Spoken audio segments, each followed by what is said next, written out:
रिलेशनशिपमध्ये आल्यानंतर किंवा आयुष्यात मुलगी आल्यानंतर खर्च खूप वाढायला लागतो, असं बऱ्याच मुलांना वाटतं ना. डेटवर घेऊन जा, मग हे गिफ्ट द्या, मग ते गिफ्ट द्या, भरपूर खर्च, खर्च, खर्च, खर्च. पण मुलांनो असं नाहीये. आम्ही मुली खरं तर छोट्या-छोट्या गोष्टींमध्येही खुश होऊन जातो. त्या गोष्टी तुम्हाला कळत नाहीत आणि त्या तुम्हाला कळाव्यात म्हणूनच तर मी व्हिडिओज घेऊन येत असते. चला आज सुद्धा असाच एक व्हिडिओ घेऊन आलाय, की पैसे खर्च न करता तुम्ही कसं तिला खुश ठेवू शकता किंवा कोणत्या गोष्टी मुलींना खूप छान वाटतात. सुरू करूयात मग. हॅलो, हाय, कसे ना मित्रांनो, मी आर.जे. ज्योती आणि स्वागत करते तुमचं माझ्या या प्रेमाच्या YouTube चॅनलमध्ये. जिथे प्रेमाच्या आपण अनलिमिटेड, नॉन स्टॉप आणि अनएडिटेड गप्पा मारत असतो. म्हणजेच की स्टार्ट टू एंड जसं आहे तसंच तुम्हाला शेवटपर्यंत ऐकायला मिळतं. यामध्ये मी काहीच एडिट करत नाही. Even no makeup look. So आजचा व्हिडिओ फार महत्त्वाचा आहे बिकॉज एकही रुपया खर्च न करता तिला कसं खुश ठेवायचं हे मी तुम्हाला सांगणार आहे. 3 एक बेसिक गोष्टी तुम्हाला मी सांगेल. सो नक्की शेवटपर्यंत व्हिडिओ बघा आणि अजून सुद्धा सबस्क्राईब केलं नसेल तर सबस्क्राईब करून टाका कारण फार, फार, फार महत्त्वाचा व्हिडिओ आहे आणि मला आनंद सुद्धा होईल. ओके. मला खुश करायचं असेल तर माझ्या चॅनलला सबस्क्राईब करा, इतकंच काय ते. ओके. नंबर 1 पॉइंट नंबर 1 जो आहे, की तुम्हाला ना छोट्या-छोट्या गोष्टी तिच्या नीट लक्षात ठेवायच्या आहेत. बऱ्याचदा मुलींना खूप बोलत असतात आणि बोलता-बोलता सांगतात काही गोष्टी. फॉर एक्झाम्पल, की हे गाणं मला खूप आवडतं किंवा मला हे फूल खूप आवडतं, जे काही असेल. अशा बेसिक काही गोष्टी असतील. त्या तुम्हाला नीट लक्षात ठेवायच्या आहेत. सो नेक्स्ट टाईम जेव्हाही तुम्ही भेटाल, तुम्ही ते गाणं प्ले करू शकता कारमध्ये किंवा सडनली तुम्ही कुठेही भेटलात, तिथे जेव्हा तिला असं वाटेल, की गाणी ऐकायची आहेत, तेव्हा ते गाणं तुम्ही तिचं प्ले करू शकता. तिच्या चेहऱ्यावर इन्स्टंट स्माईल येईल, ती ब्लश करायला लागेल आणि तिला असं वाटेल, की यार हा कसला भारी आहे, याने ही गोष्ट लक्षात ठेवली. Oh my God! सो जे प्रेम आहे ते असं वाढणार आहे. कितीतरी पटीने वाढणार आहे. सो ही खूप छान गोष्ट आहे. जेव्हाही ती मुलगी बोलत असते ना, नीट लक्ष देऊन तिला ऐका. एखादं फूल असेल, सपोज तिने सांगितलं, की मला हे फूल खूप आवडतं. म्हणजे रोजच असेल असं नाही. रोज म्हणजे गुलाबाचंच असेल असं नाही. कोणतंही फूल तिने या जगातलं सांगितलं आणि सपोज तुम्ही तिला भेटायला जाताना तेच फूल घेऊन गेलात किंवा तुम्ही कुठेतरी फिरायला जाताय आणि तुम्हाला रस्त्यात ते फूल दिसलं आणि तुम्ही ते तिच्यासाठी आणलंत. हाय, तिला खूप भारी वाटेल. सो काही गोष्टी या नकळत तुम्हाला करायच्या असतात, ज्यामुळे तिला खूप, खूप, खूप आनंद होतो. म्हणजे असं सांगायला नको तिने, की हे तू लक्षात ठेव ना, हे तुम्ही स्वतःहून ठेवलत ना बघा. तुम्ही असे गुड बॉयफ्रेंड बनता आणि त्यामुळे तुमच्यावरचं प्रेम असं वाढत, वाढत, वाढत, वाढत, वाढत जातं. त्यामुळे बी अ गुड लिस्टनर आणि तुम्हाला खरंच एक छान लिस्टनर बनणं खूप महत्वाचं आहे. फक्त प्रेमाच्या बाबतीत नाही, इतरही सगळ्या गोष्टींमध्ये नीट आधी ऐकायचं आणि मग बोलायचं असतं. सो गर्लफ्रेंड्स खूप काही शिकवतात, त्यातली ही एक महत्वाची गोष्ट आहे. सो लक्षात ठेवा, छोट्या-छोट्या तिच्या ज्या आवडीच्या गोष्टी आहेत, त्या तुम्हाला लक्षात ठेवायच्या आहेत, हां.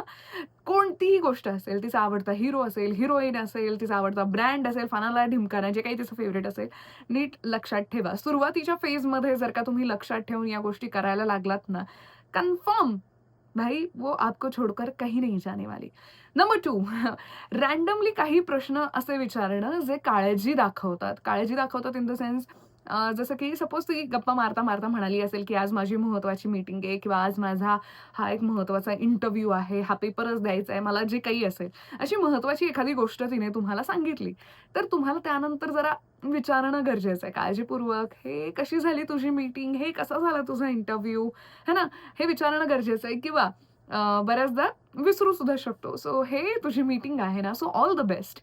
हे असं काहीसं तुम्ही मेसेज करून बोललात, कॉल करून बोललात, तर वाटतं किती क्यूट आहे हा, किती छान आहे हा, की हा माझं इतकं लक्षात ठेवतो आणि त्यासाठी तो मला विषयी करतोय किंवा माझं जाणून घेतोय. किंवा फॉर एक्झाम्पल कधीतरी तिला लेट होणार असेल, मग तू व्यवस्थित पोहोचलीस ना?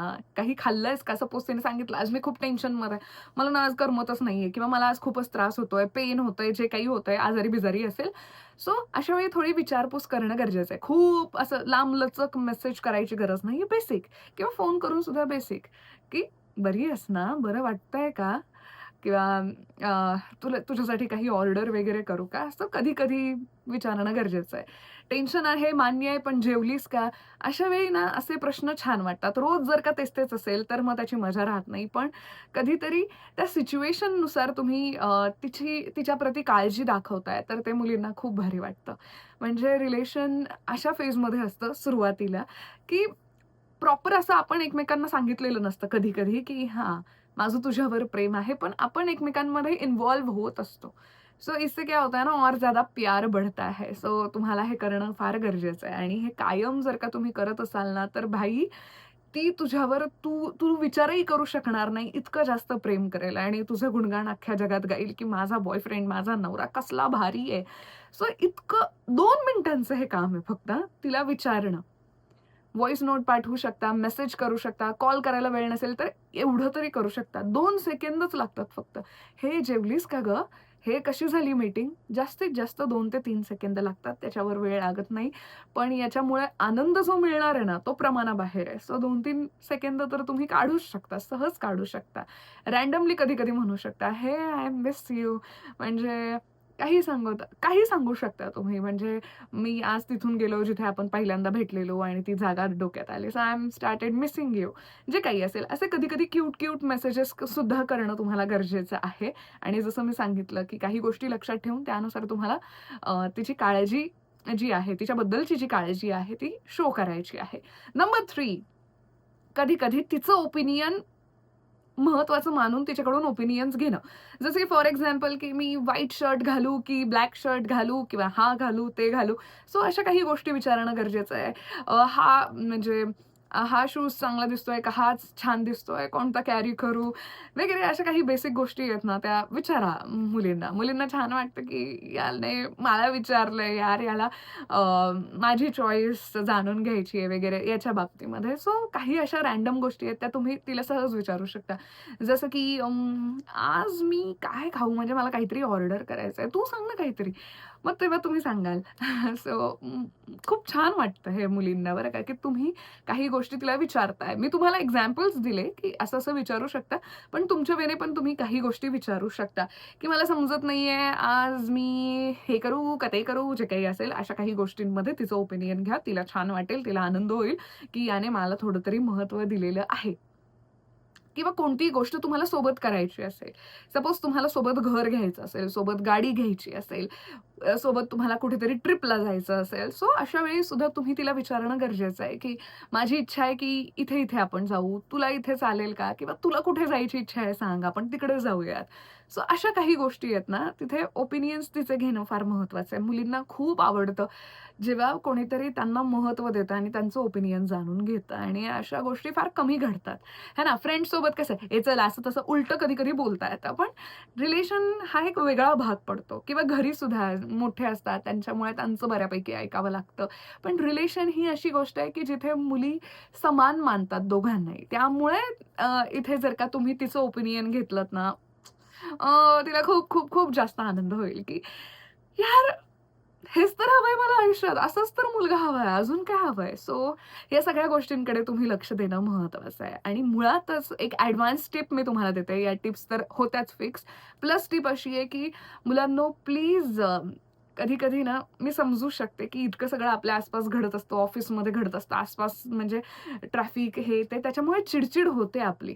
पण ही कधीच चिड आपण आपल्या गर्लफ्रेंडवर किंवा मुलींनो तुम्ही बघत असाल हा व्हिडिओ तर मुलांवर नका काढू, तुमच्या पार्टनरवर नका काढू. है ना? म्हणजे समोरचा फार एक्साइटेड असतो आणि तुम्ही वैतागलेला असता, सगळा राग समोरच्यावर निघतो, मग गोष्टी वाढत जातात आणि मग ड्रामा खूप होतो लाईफमध्ये. मी समजू शकते, की राग किंवा चिड जी आहे ती कंट्रोल करता येत नाही. पण जरा चिड करण्याआधी समोरच्या व्यक्तीला जेव्हा तुम्ही पाहता किंवा ऐकता, मोठा श्वास घ्या आणि म्हणा, की यामध्ये त्या व्यक्तीची चूकच नाहीये. मी का राग-राग करतोय? सो प्लीज जरा स्वतःला शांत करण्याचा प्रयत्न करा. आपला वैयक्तिक त्रास जो आहे तो समोरच्यावर तुम्ही नाही काढू शकत. हक्काचा माणूस आहे मी समजू शकते. पण सारखं-सारखं होत असेल तर ते हक्काचा माणूस सुद्धा वैतागून निघून जातं आणि मग तुम्हाला असं वाटतं, की मी तर इतका चांगला होतो, मी तर इतकं प्रेम केलं, मग का समोरची व्यक्ती निघून गेली? ती तुम्हाला असं तुमचे अँगर इश्यूज हँडल करायला किंवा सतत तुमचा ओरडा खायला निवांत बसलेली नाहीये. हां, वो प्यार चाहती है. हे सगळं तर काय सगळीकडेच मिळतं. फुकाट मिळतं, फुकाट. प्रेम मात्र एका स्पेशल व्यक्तीकडूनच हवं असतं. अगर वो भी ना मिले तो भाई क्या ही ज़रूरत है. ही प्लस टिप होती. प्लीज लक्षात ठेवा आणि नक्कीच मला सांगा, की तुम्हाला कोणत्या विषयावर व्हिडिओ हवा आहे. मी नक्की त्या विषयावर व्हिडिओ बनवेन. कमेंट्समध्ये सांगा आणि नेहमी खुश रहा, मस्त रहा, प्रेमात रहा. तुमच्याही, माझ्याही. I love you. बाय.